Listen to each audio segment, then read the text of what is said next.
So I think we'll go ahead and get started. Thank you all for coming today. We're kind of competing with homecoming, but we have a special treat, really, a really interesting talk, I think. We're very happy to have Jeff Montes talking today from Kinesiology and Exercise Science. He did his undergraduate, his master's, and his PhD at UNLV. His undergrad in kinesiology, his master's in exercise physiology, and a PhD in kinesiology. And he had an interesting arrangement when he was a graduate student where he was acting both as student and faculty, and so has lots of teaching experience. His dissertation was on the reliability and validation for heart rate and step count for 6 wearable tech devices. And the ubiquity of these devices makes this, I think, particularly interesting. So he came here directly from his PhD, and he's talking about his continuing and current interest today. Well, thank you for the introduction, Chris. Like you said, for those that had not met, my name is Jeff Montes from Kinesiology. My research is based on wearable tech. This is something I think everybody is aware of. We all wear something, but I don't think a lot of people are aware of just how much application and how much use that these devices can actually be, not just in our own lives, because most people wear them for various things, such as step counting, going and running and things like that. But there's a lot of other fields in which wearable tech is highly useful and actually is developing at a quick pace. So what I'd like to do is start out talking about what is wearable tech and the applications to it. Because once you see the applications, I'll show you some of my research. You'll see it makes a little sense. And then once you see some of my research I've done, it'll make a little more sense of what I'm trying to do next. Okay. So when we talk about wearable technology, really, we're talking about, in a very simple sense, personable, portable, small computers on your wrist. That's really what we're talking about. They have lots of computational power. Really, what's limiting them is how they measure certain physiological or certain kind of functional motions. But they're basically little mini computers. Technically, if you're going to talk more of a physics or an engineering application, microelectrical mechanical systems, kind of a fancy term. But when we talk about wearable tech, a lot of people traditionally think of something on your wrist. Boy, oh boy, there's so much more than that. This picture right here shows you how much wearable tech there is. There are hats, there are socks, there are shoes, there are pants, there are spandex shirts. It's so diverse because we talk about these items in terms of, okay, what's convenient for the average person on your wrist, but we also talk about things such as how does some of these things fit with occupations, maybe with sport, things of that nature. So when we talk about wearable tech, we're not just thinking on the wrist. So the first idea is to broaden your idea of what wearable tech is. It's a huge field with so many applications. And when I talk about some of my current research, you'll see I'm kind of a thorn in the side to certain associations because of my thinking of how we should test these things and validate it or make them reliable and determining whether or not they're both of those things. But 1.1 billion connected devices at any one time. This is a huge field, like I said. We're talking about all kinds of applications, all kinds of devices being used for all kinds of things. Approximately a third of the population in developed countries are using some kind of form of wearable tech. That's 1 out of 3, and that is growing. 2020, they estimate about $81.5 billion worth of sales of these. They're estimated by 2025 it's going to be $500 billion. I always make this joke, I'm in the wrong line of work. I should be doing this stuff. But the idea is, you see the growth that's coming. And when we start talking about certain applications of wearable tech, you're going to see that with the CDC, Center for Disease Control, they're projecting healthcare costs going up immensely in the next 5-10 years. Well, as you're going to see with these devices, if we get people vested in their own health, we can actually cut those costs and maybe even do some cost prohibitive things in order to, using the tech instead of actual seeing a doctor and things like that. We can minimize certain things. First thing, this is the one everybody talks about, is lifestyle. We wear these devices really just because we're kind of curious what's going on. Some people wear them because they're cool looking. They wear the current one because, hey, look what I got, But the idea behind this is we want to get people vested in their health status. Now, I'm not saying we want people to wear tech and go to Google University and become a WebMD doctor. What we're saying is, if you have a little bit more interest in what affects your health, you're going to be a little more vested in your health. We see this a lot with the general population, kind of out of sight, out of mind. People don't think about it, especially nowadays with technology, with television, Netflix, and all this stuff. You know, people get away from the idea of we really should be moving through the day. So when we talk about vested health status, we're talking about how can you do a little bit in your own time, in your own way to be a little bit more healthy in your life. We know being sedentary causes a lot of problems such as diabetes and hypertension and things like that. And the idea is if you have something simple to measure, something that you can say, okay, if I hit a certain goal, there will be certain health benefits associated with it. So when we talk about certain things like lifestyle, what we're talking about with your devices that you're wearing is step count. It's a really simple thing to measure.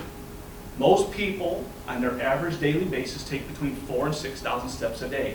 That's depending on the research you look at. When you take 10,000 steps, so an additional 4 to 6,000, that equates to about 30 minutes of moderate exercise a day, which is the bare minimum you need for certain health benefits to prevent certain metabolic diseases of things of that nature. So when we talk about vested health status, we default to step count. It is simple. People understand what a step is. People know, hey, I take a step left to right, right to left, 1, 2, 3, we can count. We set a goal of 10,000 steps in order to say, okay, we have seen through research that taking those many steps per day, no matter how you do it, you're going to get the benefits of exercise, a little bit of activity through the day. Now, when we say exercise and physical activity, what we're talking about is basically movement. Physical activity really just defines anything you do through the day. Exercise is, there's a goal, there's a prescribed method to get into a goal, some kind of performance goal, a competition, a personal best, things like that. You are purposely putting the body under stress to make improvements.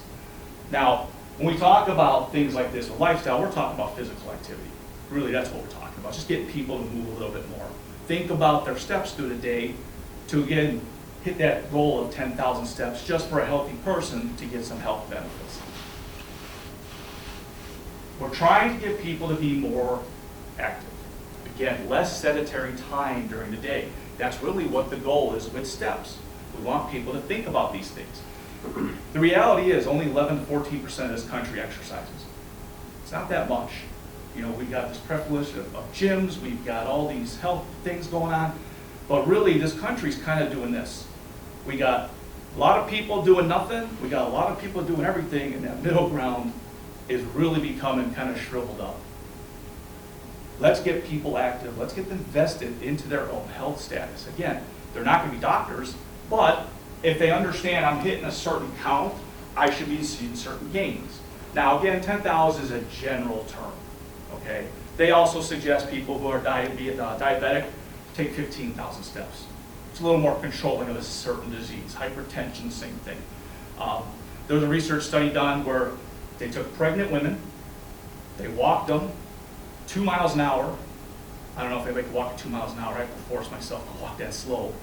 But they walked 6 days a week for 1 hour a day, and they dropped their blood pressure 10 points just from walking. And that's pregnancy. So these devices, if they can measure things like that, we can kind of keep up on that with our activity and kind of tone in and fine tune what we're actually doing to, again, be a little more vested in our health. But these devices do a number of things. They remind us to move. I'm sure numerous people in here have a device on, and some of them will buzz every 2 hours, every hour. It's basically a reminder, you know, to get up and be a little active. Get a little fresh air, stretch your legs, get the blood circulating, things like that. So they come with reminders, not so much, hey, go out and take 1,000 steps, but actually just get up and move around. Keep the body flexible, keep the blood flowing, things like that. They do have a game mentality. I don't know your Apple Watch. I know I had a Fitbit for a while, and the first time I hit 10,000 steps, I got a little award. I was like, that's kind of cool. Then I hit 40,000. I said, oh, there's another award. And my first reaction was, that's dumb. but I wonder what 50,000 looks like. The game mentality, you start a little bit and you get enticed a little bit more and a little bit more. It's how we get people active, okay? A lot of things we're seeing with these are also social interaction. We have to think beyond the lifestyle of just physical fitness. There's a lot of different components to what we consider being well. It's not just physical fitness and nutrition. It's intellectual health, it's emotional, meaning how do you respond to stress, social health, spiritual. All these things tie into a whole idea of do we consider ourselves well in a well-rounded aspect. One of the things that these devices do is they allow us to interact with each other. We can all wear the same device or from the same company. I get to see your numbers, you get to see mine, and now all of a sudden it's a, you walked 10,000, I did 11, haha. Or, hey, you didn't do your 5,000 today, what's going on? A little peer pressure. Not exactly the best way to do things, but you get the idea. We are competitive as a species. Let's play on that to get people active, okay? And that's what a lot of these things do. These devices can be connected to each other in order to get people just to move. And what is the reason they move? Well, sometimes it's peer pressure, competition, things of that nature. I put this here because we did a partial study. I was part of it at UNLV when I was leaving, and they formed bowling leagues for senior citizens, and they played on the Wii. They had 8 teams of 4, and these were people that were screened to be not active, not doing much, and we got them in there, and we took physiological measurements, and they were able to see a change over 10, 12, 14 weeks because people got out there, they were mentally a little bit more happy, they were socializing, they were competing with each other. I don't know if you've ever seen seniors compete with each other. They're vicious. All right.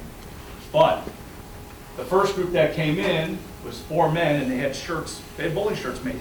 They were really into it. And their team was 3 hours. That's what they call themselves.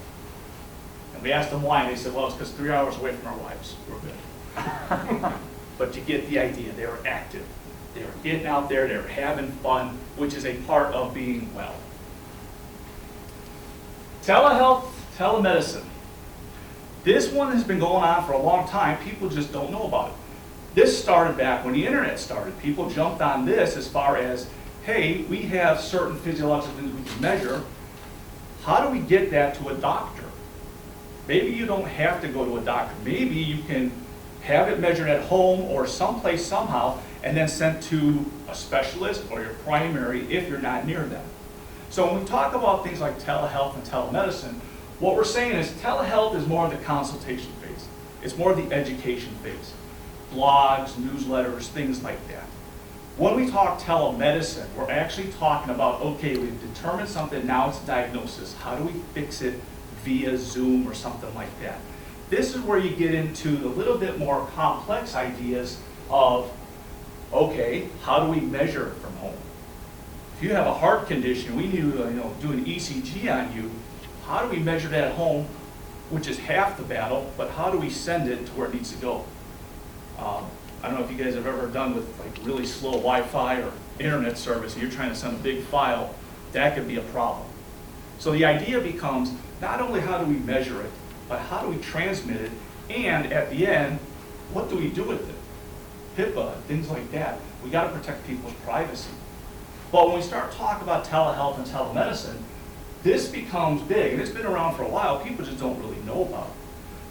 Back when I was doing my PhD studies, we got asked by the state of Nevada to submit a sample white paper for this very idea of telehealth, telemedicine. 15% of Nevada is rural. They're over a mile or 1 hour away from any kind of significant medical assistance. So Nevada recognized that, and they say, hey, what do you think of this and the problems, and what are certain solutions for it? So we submitted that, and we're kind of outside the box thinking. But again, this has been around for a long time. This idea of, can we do stuff remotely with the person helping out? Maybe put a device on them, they measure it themselves, and somehow we get that to where it needs to go for analyzation and some kind of diagnosis. So when we talk about telehealth, telemedicine, it's been around for a while. It's just now coming to the forefront because it really does significantly reduce healthcare costs. One study from the UK from over 10 years ago, even back then with the primitive smart technology we have now, 20% savings, significant. Definitely nowadays with the cost of healthcare, things like that, going up exponentially. The one our students like, sports and exercise. We use this a lot for this. At University of Las Vegas, I ran the exercise physiology lab, and we did this for all the sports except for basketball. Basketball had their own everything. UNLV won the national championship in 1990, and they're still living on that glory. So basketball gets everything. We did everybody else. If you ever watch college football on TV, the football team's not too good. But what were they coming in? Yeah, we were doing stuff with wearable tech. We were putting devices on certain teams to get real-time data. So it wasn't just physiologically what I do, exercise physiology, it was also biomechanical, so force and angles and applications and impact trauma, things of that nature. So when we talk about sports, we're not only talking about during a game, we're also talking about beforehand. Let's measure your heart rate. Let's see what your max heart rate can be so we can set training intensities. Let's look at these devices and how many calories do you burn during the training or the exercise, whatever you're doing. Muscle activity. This is a big one that's coming out. They've got these top and bottom combinations that are actually EMGs. They measure muscle electro activity. So you put it on, it's centered over certain muscles, and it'll tell you how active your left was versus your right. We can look at, do you have an imbalance of your lifting? So when you're squatting or doing certain exercises, are you compensating on one side or the other? So again, this kind of goes into the idea of this wearable tech helping performance, things of that nature. And we'll get into the cons of some of this here in a sec. But performance gains, real-time recording. We can monitor stuff to a whole game. We can look at things and analyze heart rate and all these things that might attribute to certain performance betterment or decreases. Last but not least is occupational. Coming from Las Vegas, 115 in the summer, this was a big thing. I used to do construction. I was in fire protection, putting up fire sprinklers and things like that in the hot, summer. This is big, especially in extreme climates. You can monitor workers and things of that nature based on what they're wearing. Core temperature, sweat rates. Are they dehydrated? Things that can, potentially save someone's life. Now, so it's not so much a direct measurement, that you're using for yourself, but the idea is it's a safety factor.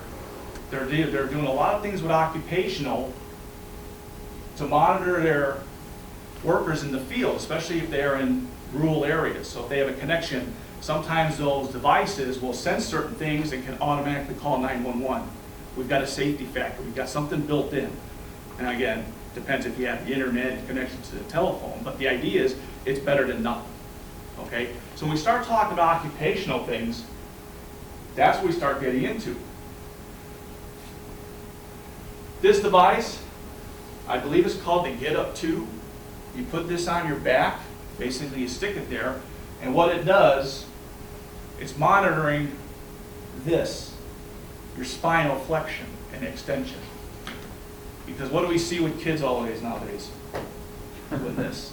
People are slouched over on their phones, and we're finding there's a lot of health benefits, or I should say, health increments that are happening because people on their phones all the time, spinal curvature, things like that.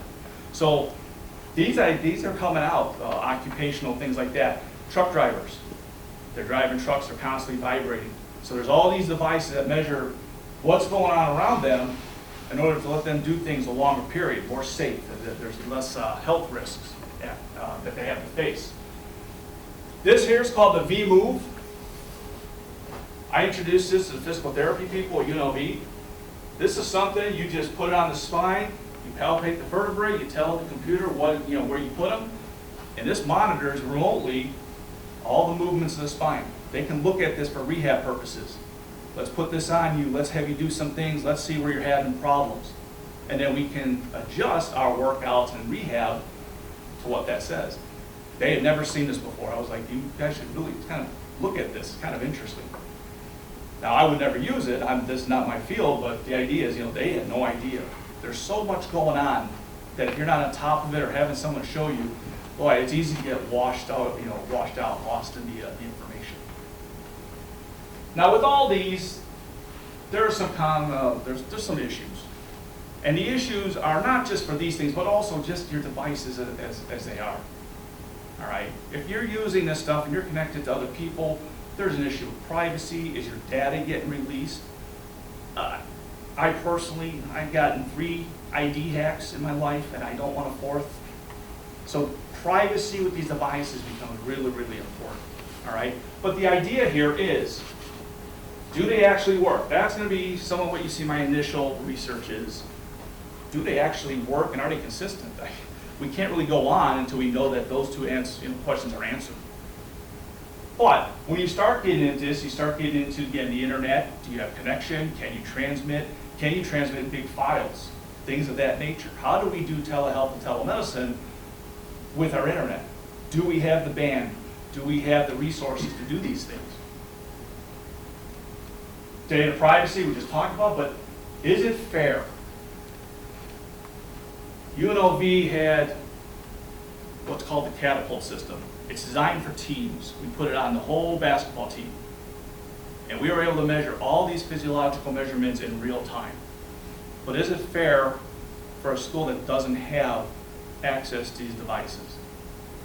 It's an unfair advantage because you can look at performance and training and kind of tailor in a practice around what you see as deficits. So some of the concepts right now, especially is it fair, it's a big talk right now in the NCAA. Yeah, you go to a Pac-10, a Big 12, they're going to have lots of money. But small old Monmouth, you're not going to be able to afford some of this stuff. So is it an unfair advantage? It's with a lot of things. Is it unfair? We don't know. That's kind of an ethical question that's still in the pipe, or they're still debating these things. GPS. One of the common concerns is GPS. I was in the Marine Corps. I was military. I was infantry. The last thing I want is to be wearing a Fitbit that says what my GPS location is to somebody that hacked my information. That's one of the big problems with these things is privacy. It's not just your personal stuff, but if you're in an occupation that is position orientated, you really don't want to know people where you're at, you might not want to have some of these devices. The military specifically prohibits certain devices for various reasons because too much information is sometimes not enough. It's go do it. We don't want you thinking about it. And is it user-friendly? This is the big one. This is a big one. This is a Hexoskin shirt. I've done a number of papers on this. This is a spandex shirt. It is tight. Think about you wear maybe a 2X and it's actually a large. You've got to squeeze into these things. I have a hard time fitting into these things. I'm a pretty able-bodied man. Think if you're like 60, 70, 80 years old, a little more fragile, and I'm saying, you got to put this on so we can take some measurements. It doesn't really work sometimes. So when we started looking at these wearable tech ideas, the idea is it user-friendly? Can you operate it? Does it make sense? Sometimes too complex. It might be great, but if you're not going to operate it and you don't know how, you're not going to use it. So the idea here is how do we combine accuracy and reliability, but also with the idea of can you use it? Is it practical? All right. This is the catapult system right there, just on a soccer team, but that's what the basketball team uses. They put it on there, and again, is it fair? They're getting all this data, all this stuff that helps them in their performance, but is it equal? Does it make competition something that's fair between the teams? So that's the idea of wearable tech right now. My completed research and things like that, and what I call ongoing ventures. So what I want to show you is the research I've done to a point up to this point, and I want to talk about this idea of standardization. Because in all due respect, there is none in wearable tech testing. There's nothing. You can do whatever you want, however you want, as long as it's described in the paper, and that's a problem. I see lots of problems with that because there's all kinds of ways to do this, and some of them you go, I don't know why you're doing that. But it's not right or wrong, it's a matter of opinion, but without a standard to compare to, it's really difficult sometimes to say, oh, was this really validated? Was this one? So, My published research, I've got a number of papers right here. And I put them up here simply so you can see I've done things, what I call free motion, which is walking and running just on a normal ground. Concrete, flat ground. And then there's treadmill. We usually evaluate these things on a treadmill. But I've also done things in uneven terrain, hiking, situations like that, because that's more of like real life. Most people that run and stuff, yeah, there's competitive runners who marathon, but a lot of people now are hiking, doing ultra marathons, mud runners, all these things that they're not on flat ground. So we really need to look at these devices in a lot of different ways. And that's going to be one of the problems, is where do you say too much, too much? You can test all you want all day, but how many different situations can you actually combine to test these things through? And where do you say that's enough? We got to move on with, does it work or does it not?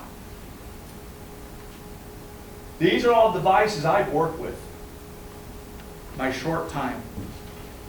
But as you see, these are all wrist worn.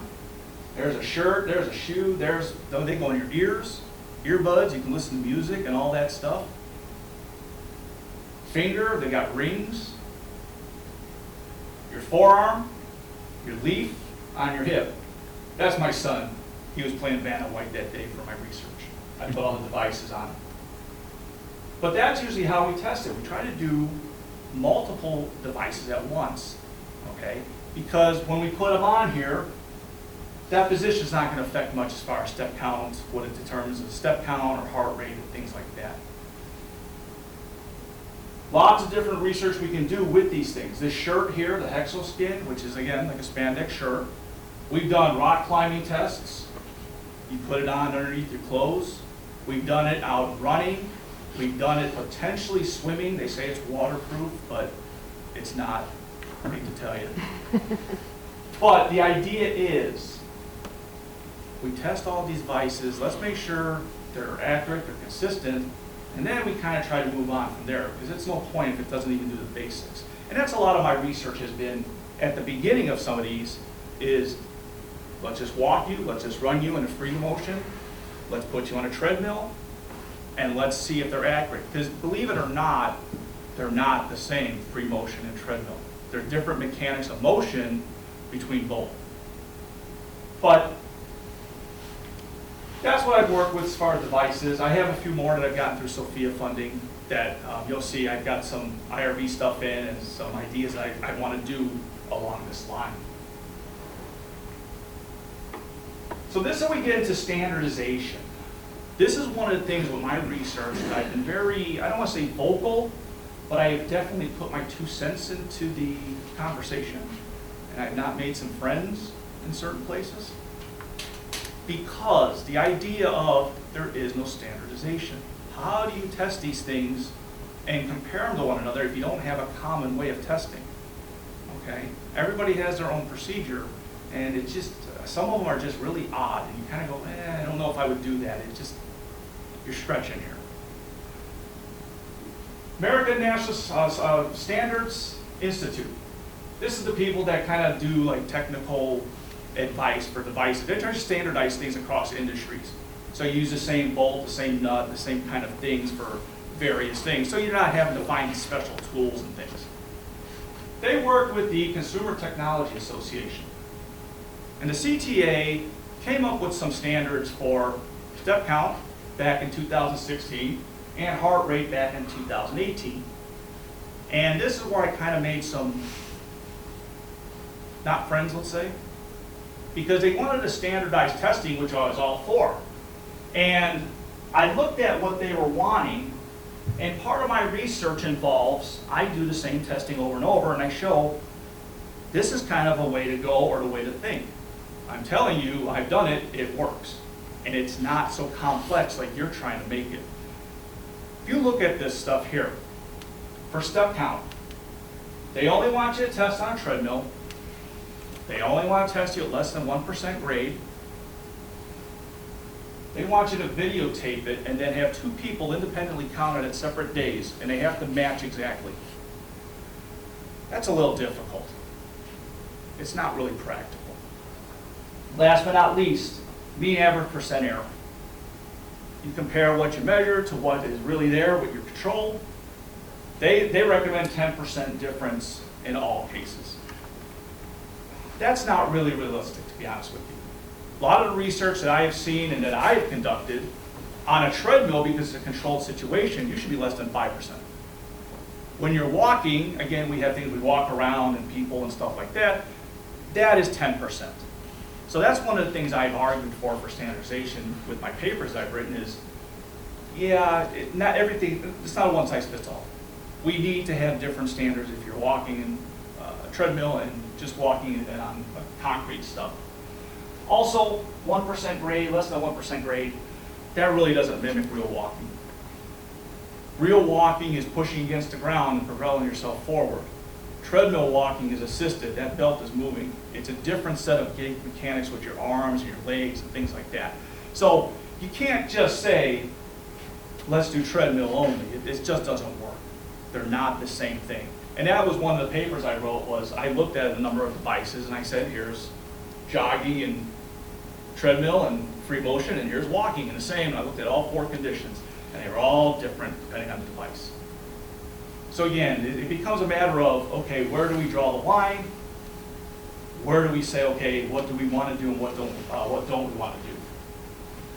I argued you don't need 2 individual counters with the film. You just need to have 2 people that are separated and measure separately and then just take the average of the 2. I showed statistically there was no difference. It was fine.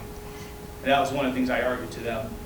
You don't need video cameras. You don't need all this stuff. You can do this stuff on your own without fancy equipment, things of that nature. That's where you get into the ECG, or the heart rate, I should say. They demand that you use an ECG as your control device. That is not that easy to do. It's expensive equipment. Okay, yeah, it's a gold standard, but not everybody has an ECG machine. There's other devices that are heart rate that are validated. They're fine.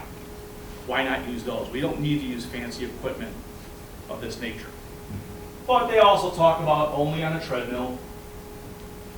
They have 6 different protocols that you should do to make sure that these things are validated. And if you look at the protocols, they are really odd. It's basically walk on a treadmill for 2 minutes, step off, pretend like you're typing. They literally say pretend like you're sitting there typing. And then get back on the treadmill and do this and pretend, do random motions with your hand. It's kind of silly. So when we start talking about protocols, we start saying, let's standardize things a little more simply. And that's the arguments I have made with my published papers, like, we need to be a little more simple in our thinking here. Because again, we're talking about devices that are released so much, so fast. By the time we test something and publish something, some of these places are in the next version. It's difficult. But they want heart rate every 5 seconds. Boy, that's tough unless you have a device that really transmit that, like an Excel file. Not all of them do that. A lot of them, they'll record it like maybe every minute, something like that. If I can't fulfill this criteria, how do we validate it? What's the point? 10% again, and they want it to update every 10 seconds. Not every device does that. Some of them, they do it every minute. They do it after your function, after your activity. Again, the standards here are just too strict. They're not conducive to a lot of research. You have to actually have a facility and a place to do these things, which is just not going to happen right now. So my arguments with this stuff was, yeah, we don't need to do all this. Why don't we do it 2 counters for step count? We don't need an ECG machine. We can do other devices that we validated through published research and things like that. Let's make it a little simple. One of the papers I wrote was the reliability of the T31 heart rate monitor. Somebody did validity, I did the reliability portion. Here you go, it's a $20 device, throw it on your chest, it's validated. We could use that to compare other things to it. The idea being a little too restrictive. So that's part of what my research has been. It's been talking to people, it's been publishing things where we don't need to follow this. I agree that we need standardization, but this is a little too much, a little too restrictive. So current and future projects that I am working on and have been working on. I call this my wishful thinking list. Because like everybody else, I don't have enough time to write up all the information I have. It's like just so much. I've got so much data and I'm just trying to catch up with it. But the idea here is, number of studies I am working on right now, a couple that I've worked on that I want to continue, and then I'll talk to you about the data I already collected for various manuscripts and things like that I just haven't gotten to. Here at Monmouth, through Sophia, the funding, I was able to get a Fitbit Sense, a Garmin Bibliography 3, and a Leaf. That's the one that my son was posing and goes on the waist right there. You tell it if you're wearing it on the waist or on your neck, like a necklace, and it's supposed to count steps and evaluate stress levels and things like that. But I've got these three, and the first study I already submitted to IRB, did it this week, is I want to look at these devices. When you're walking, during your walking through the day, you don't walk linear, you don't walk consistently, there's pauses, there's stops, we're dodging around things. The idea here is I'm going to combine various steps with various pauses. So I'm going to have people take 2, 5, or 8 steps, and I'm going to intermix that with 2, 6, and 10-second pauses. So basically, 1, 2, stop, wait for a time, do another set of steps. Because that's a little bit more mimicking of real life. I laugh because Laura was talking to me, but Sophia, you're doing your dishes. Is it picking up motion? Is it picking up motion? You've got your device and you're wearing it and you got the plates in your hand, you go to put them in a cupboard. Well, you're taking steps, but nothing getting picked up as far as steps and things like that. So the idea was, let's do a little more simple, the idea of pauses.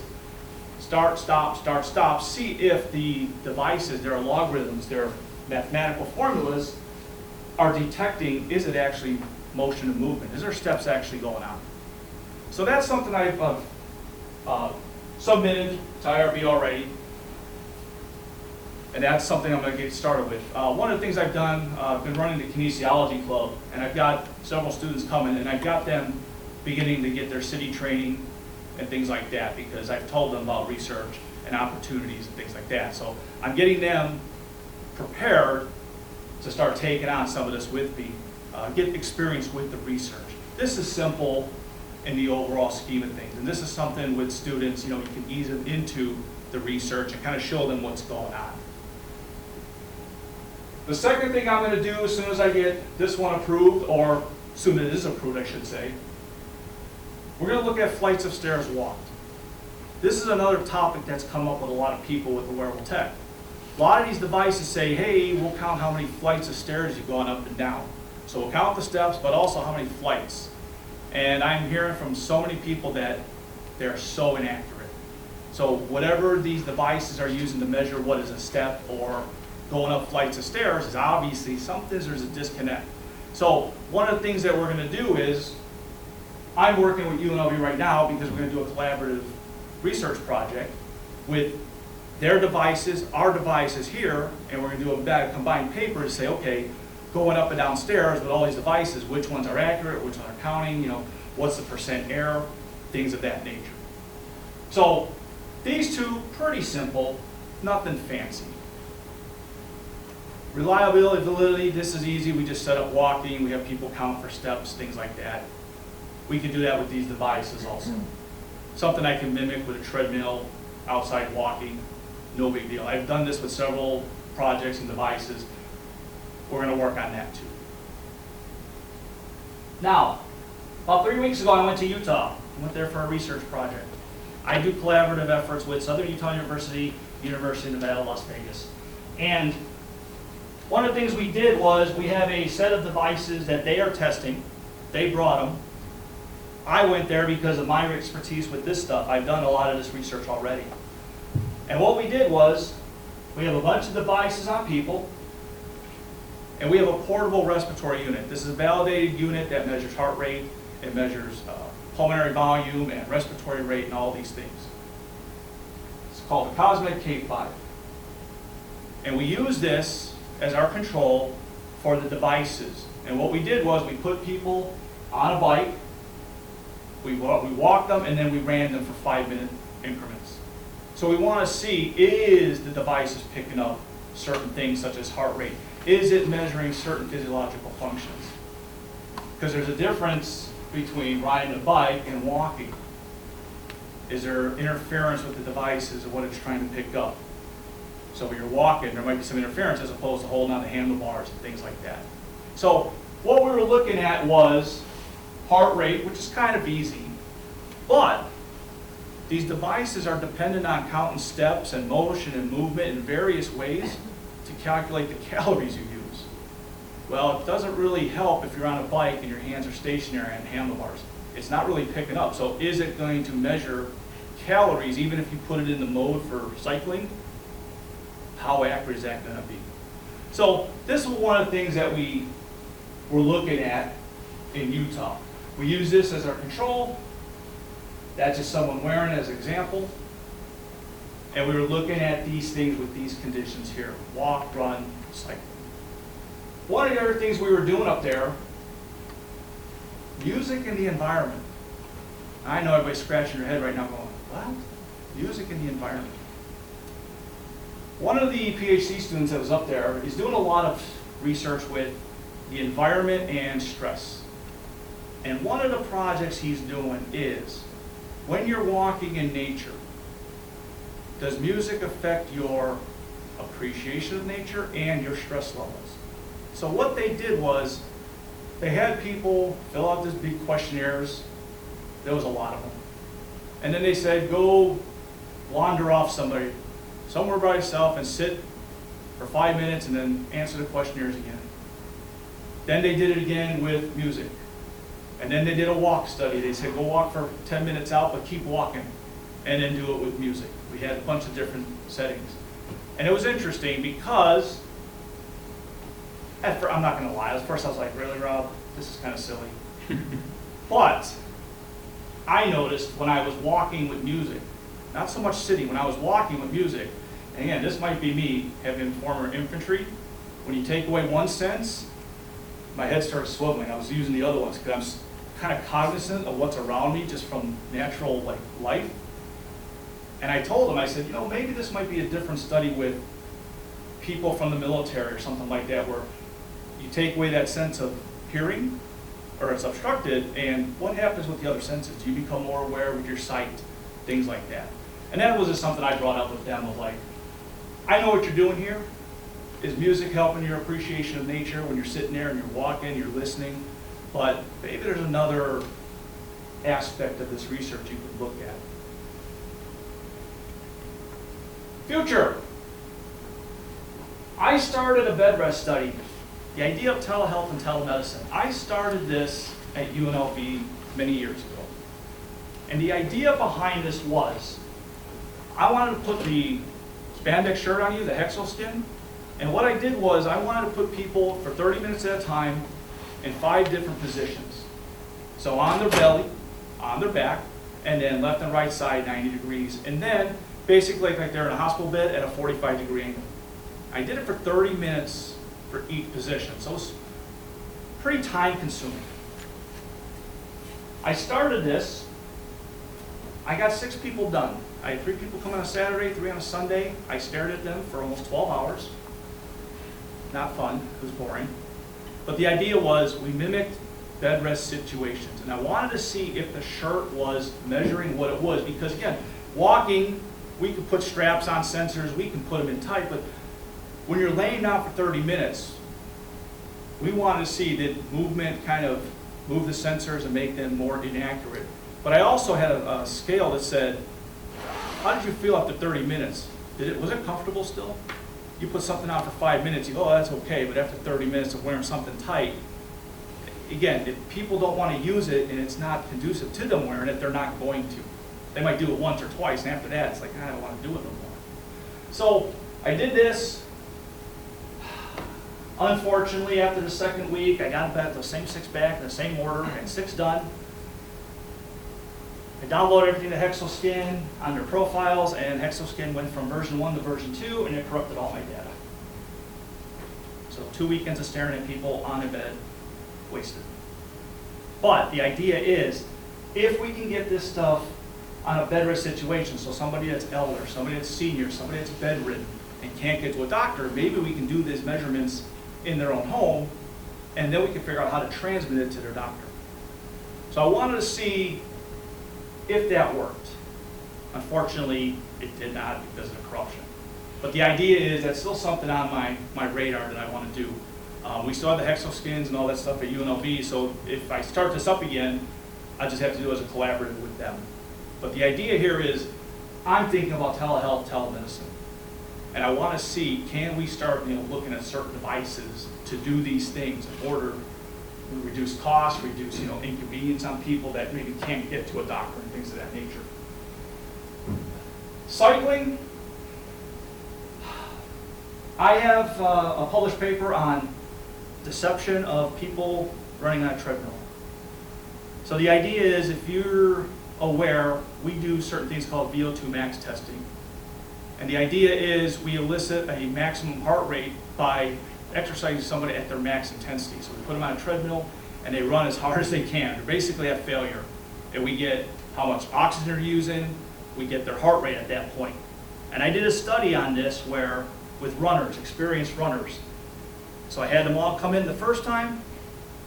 They all did their VO2 max test. They're like, yay, they were happy. They got their numbers because that's the stuff they want. They want heart rate, and they want all these numbers for their training statuses. Then I had them come in a second time, and I lied to half of them. The first half I said, I just keep doing it. Everything was the same. But the other half I said, you did better than the average of the group the first time. Good job. And they were like, really? And they just pushed it harder because now they wanted to prove they were even better. Statistically, significantly increased. The people that I lied to kind of deceived them to think they could do better. What happened with the other group? What do you think that I didn't do anything to?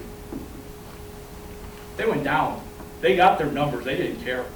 They were like, I'm going to run to a point, and they stopped. So it was interesting that we can influence certain things as far as max intensity and how far people push their exercise and things of that nature. So I did a second one. I started with cycling. I got 8-9 people done with that one. It's still open at UNLV. It's something I do want to continue. It's just that I need certain equipment we just don't have here. So I'd have to do again, finish off as a collaboration with them there. It's all about time right now. It's just, they're busy too. So see what happens with that. Last but not least, I have a number of manuscripts to write. I hate to say that, it's just time. I have one where I took 5 devices, I did validity and reliability. I have the data, I just got to write it up. It's been put to various journals already, just rejected. So I just got to find another one and reformat it the way it needs to go. Body comp and body mass, again, the data, I pulled data to see that does your mass of your body affect the accuracy of the devices? This is interesting because, again, we're talking about special populations. People who are obese, seniors, things of that nature. They have different gait mechanics in their motions and their walking, especially with step count. So are the devices designed just for a healthy, average age person?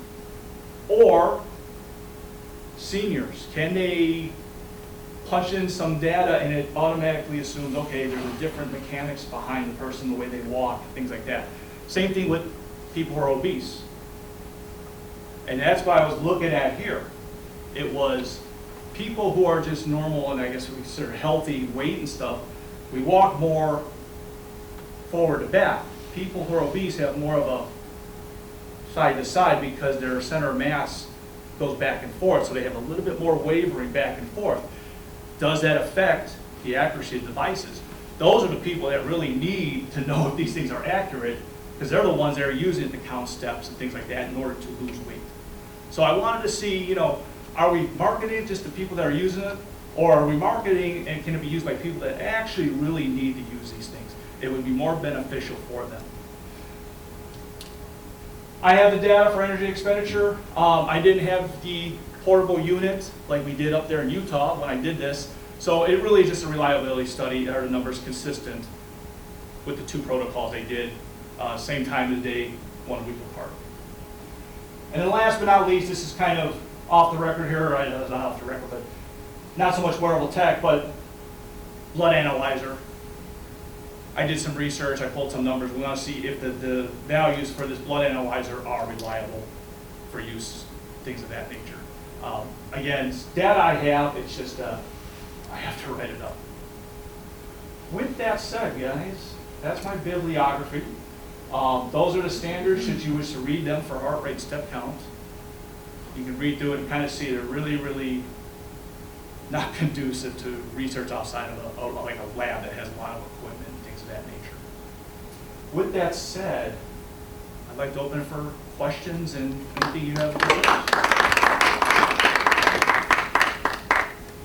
So I have a bunch of questions. Okay. Really interesting. So I have lots of interest in the process of instrumentation. A lot of experiments that I do are instrumentation experiments.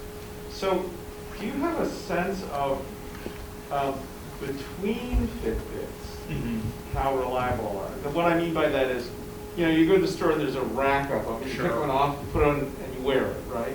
And then it breaks, and then you get another one. Right. Now, my experience with sensors is that without some mechanism of calibrating them, they often do not read the same thing. Right. They can be calibrated to be the same, but there doesn't really appear to be any calibration for these instruments, right? So what do you say about that? And that's something where I have made many phone calls and emails to all these manufacturers, and I'm like, can you share with me your logarithm? Can you share with me what are you looking at? And they don't want to do it. Sure. Fitbit did kind of slip up back in 2016 with their very first model. They told me how they do that one. So I have an idea, but I don't know from brand to brand if they stay, if they're improving, they won't share that information. So I wish I had a better answer, but it's just, all this stuff is proprietary, they don't want to share, and you get to that roadblock, like I can't take it any farther on my own without knowing the other stuff that you're using to measure certain physiological functions. I mean, I had the same question about this. The first one was, what if you have 10 Fitbits and you try them all on? How consistent are they? And then you have your Fitbit and you wear it for 2 years, right? So is it measuring the same way at the end of the 2 years as at the beginning of the 2 years? Right? And the first part of that, we actually kicked that idea around for some studies, was let's buy 5, put them on, and see, are they measuring the same?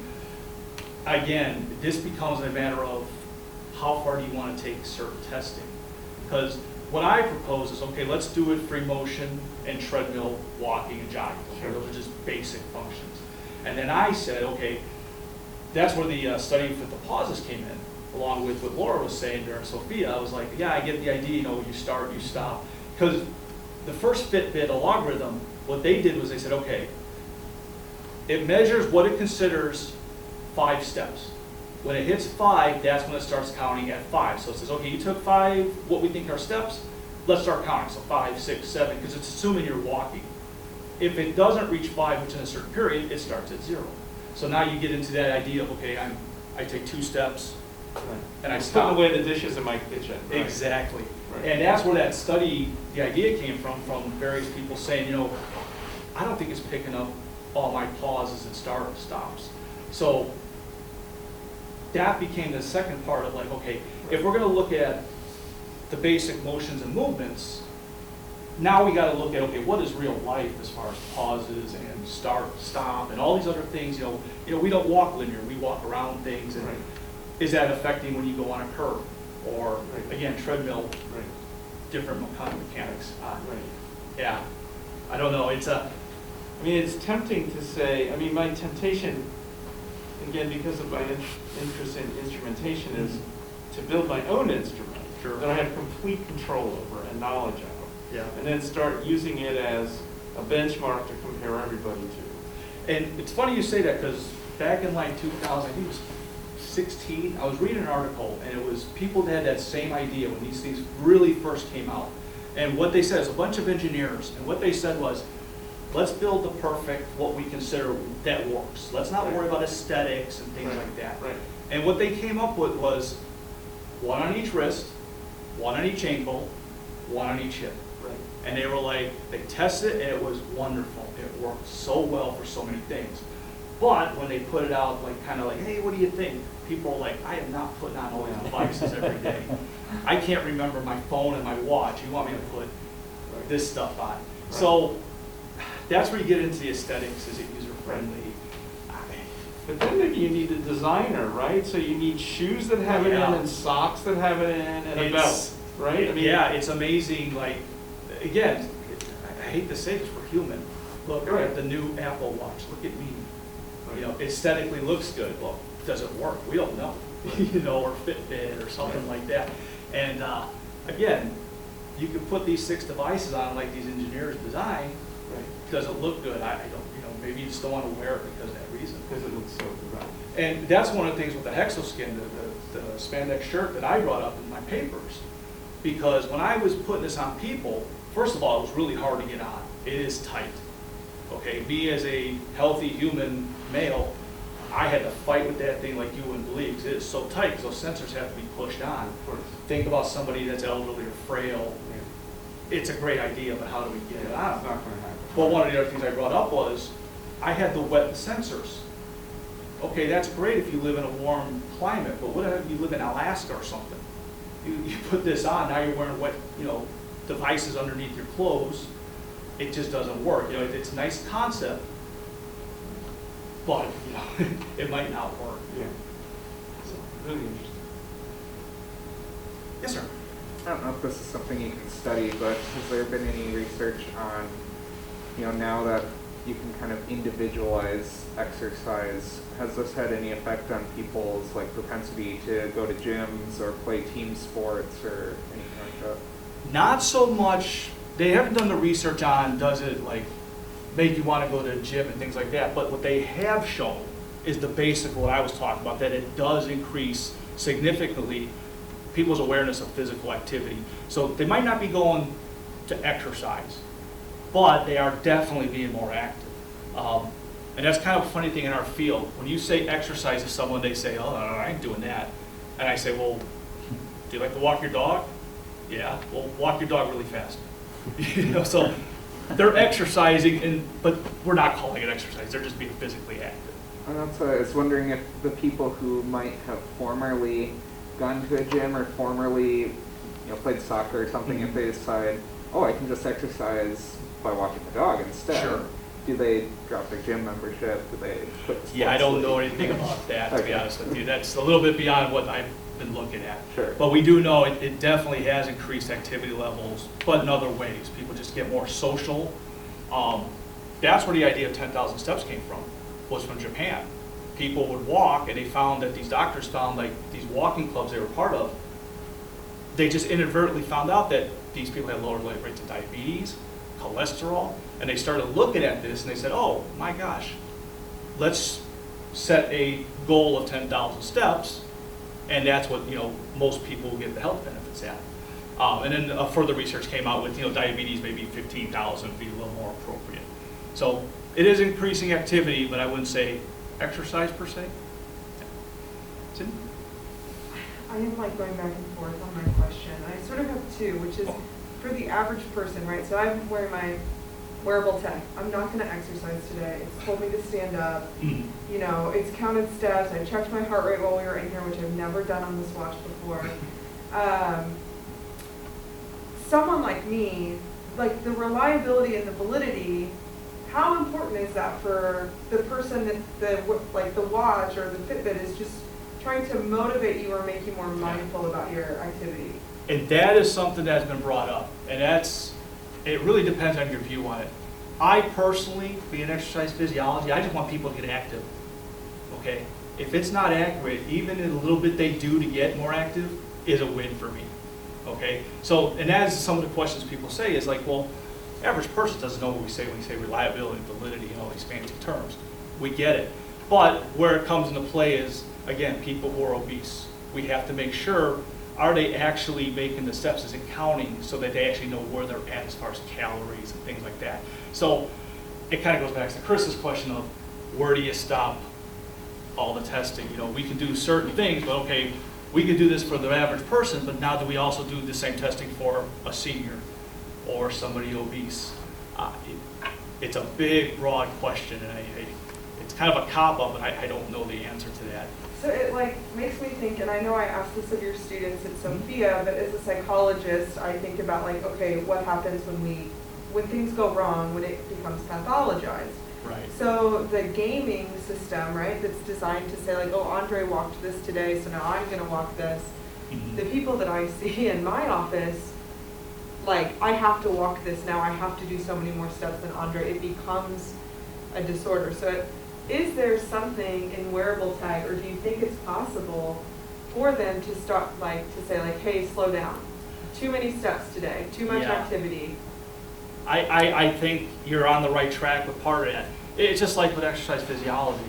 We can tell people how to work out, but then they'll go 4 hours a day, 6 days a week. It's like, well, hey, well, slow down. We didn't tell you to do that. Yeah, absolutely. We just haven't got that far, I think, with the tech because it's not as evolved. It's only been around really since 2015-ish, 2014, like in the form it is now. It's just proliferating so much now. It's just exponential. But yeah, I think that is a valid concern of too much, you know, again, I got 50,000 steps, what's 60, what's 70, now all of a sudden you're pushing it to a point where it's not healthy.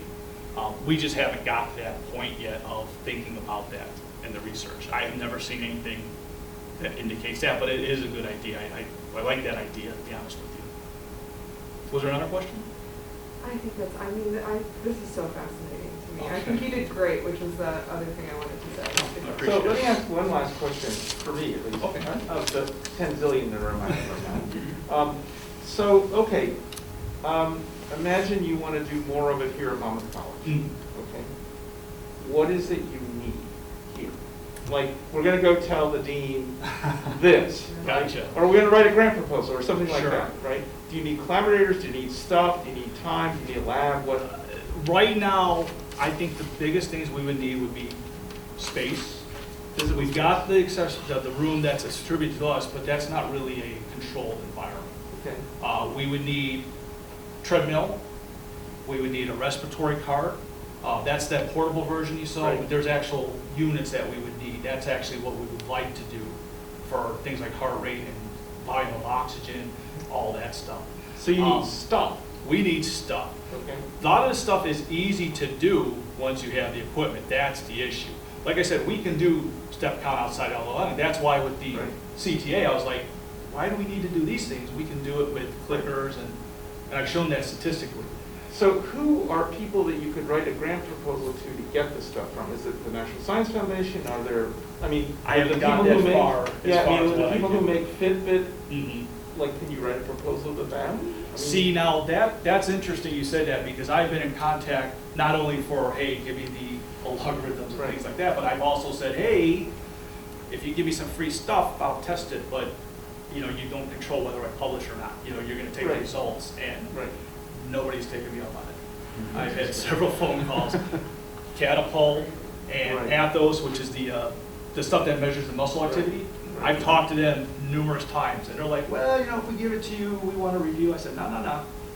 You know, So they're afraid of the answer. they're afraid of the answer. But again, you're talking about stuff that's, you know, when I did Hexoskin, it was first generation. It was brand new. We knew there's going to be bugs. They knew there's going to be bugs. Right.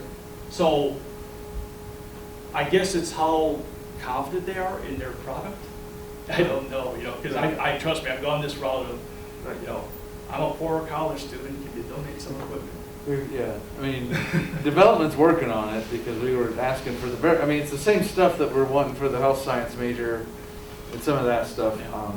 I'm just wondering. There are if supposedly some very promising leads. I just have not heard any concrete, like, you know, I'm like, that's great, you know, I'll be really happy when I get a check or the equipment comes and someone commits to Yeah. the Yeah. thing, you know, so I'm just hoping. wondering because, I mean, I could see, like, again, I have these interests in instrumentation of all kinds. I mean, just the instrumentation part alone for me is very interesting. And, you know, Shahed is you know, more expert than me on this kind of stuff.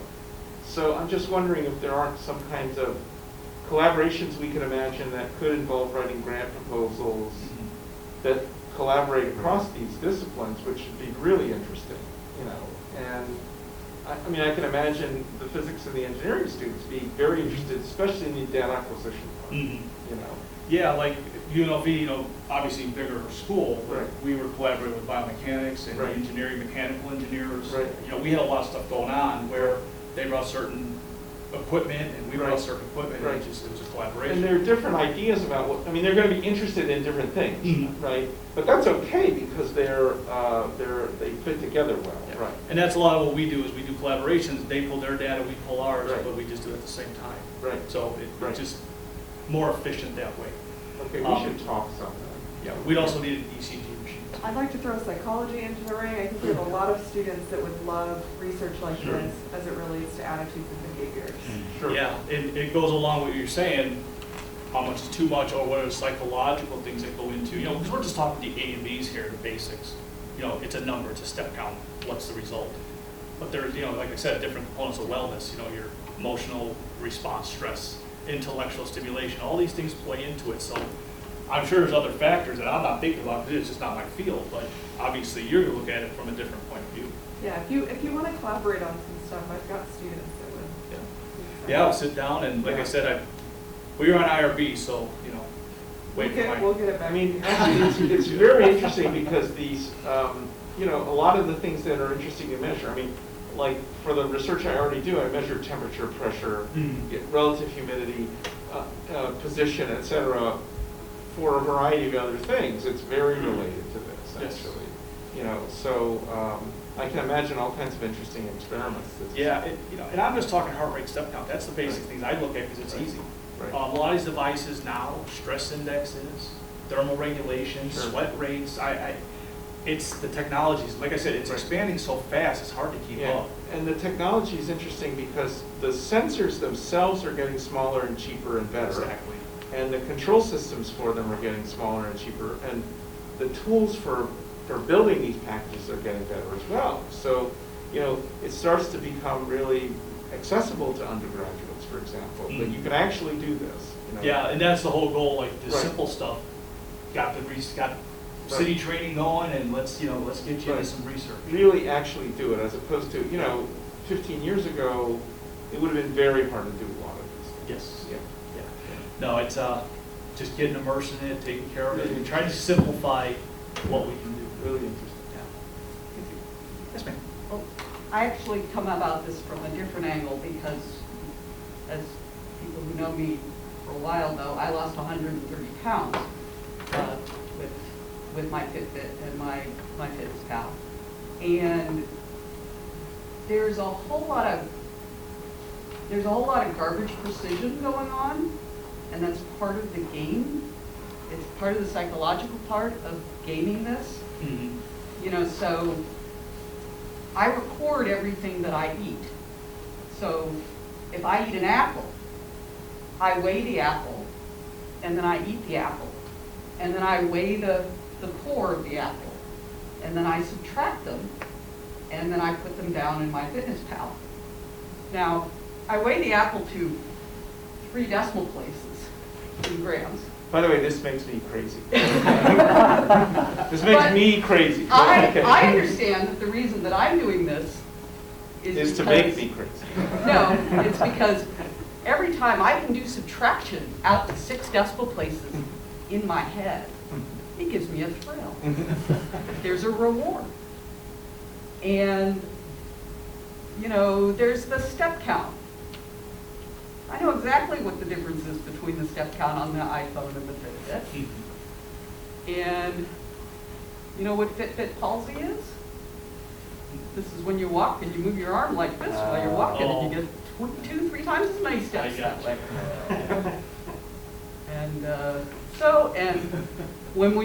And when you put the game as you get to 50 minutes past the hour, and then you have to get 250 steps, you might have to use a little Fitbit palsy to cheat on your way through. So the whole thing is a game, and the whole thing is a psychology, and you understand yourself and how you're psyching yourself out. Sure. And 130 pounds later, I think I understand how the game is played. It works really well. I played it well. Well, I played the game. It really works well when you put the Fitbit on the dog's tail, too, by the way. Or the washer in the spin cycle. Well, it's one of those things because, health and nutrition I've been doing for years is that, like you said, you're trying to push people the right direction, but then it's like, but you don't want to create another problem to where, you know, now they're obsessed with exercise, or they got orthorexia and they're obsessed with every little morsel, like, you know, but so how do you message this thing to get people healthier but not encourage too much of, you know, because then people swing that pendulum so far the other way that it becomes unhealthy. And so there's always this strange sort of interplay that happens Yeah, well, it's like in you that whole said, industry, and you're just like, oh boy. being aware of your health, not becoming an MD through Google University and WebMD. You know, Yeah, it's, we don't want to go too far, but it's the idea of, you know, be vested and understand the basics and be able to kind of contribute with the doctor and stuff like that, where it's a collaboration. And that's the big thing right now with a lot of the push, and me and Sean talk about this, is the idea of exercise in medicine. That's a big thing right now of why take a pill or, you know, what you think is the magic shot or something when you can just exercise, get out and combine it with, you know, walking with a friend or your dog and social, stuff like that. And you get more than just physical benefits, you're getting the social and the emotional stuff too. So the idea is, you know, getting active and stuff, but not overdoing it at the same time. I think that's, we attacked the first part of this, which is trying to get people active, but now, because we haven't got that far, is what's the alternative if you go too far, like you said. So you gotta know the game. Sometimes it's difficult, you know, where to stop, where to start. You know, I don't have answers for that yet. I haven't got that far in my research. Anything else? Really good, really. I appreciate it. appreciate it. Thank you very much.